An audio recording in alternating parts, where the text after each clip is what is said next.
有一位香港阿姨嚟揾我，今年47歲，佢話想揾翻一個40歲左右，身體健康、有活力、識做飯、又識照顧人、又比較體貼嘅男士。一聽到咁啲要求呢，我就驚啦。一般嚟講，女人揾對象都係會揾年紀比自己大翻少少嘅。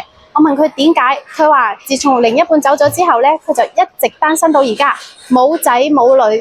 而家呢，主要想揾翻一個人可以照顧自己。如果對方50幾歲嘅話呢，話唔係自己仲要照顧埋對方。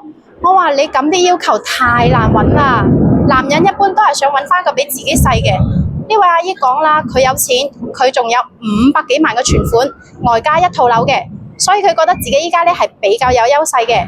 而且佢仲講，如果男方同意同佢喺一齊呢，照顧佢晚年嘅話，等佢走咗，呢筆錢呢就可以直接留俾男方嘅。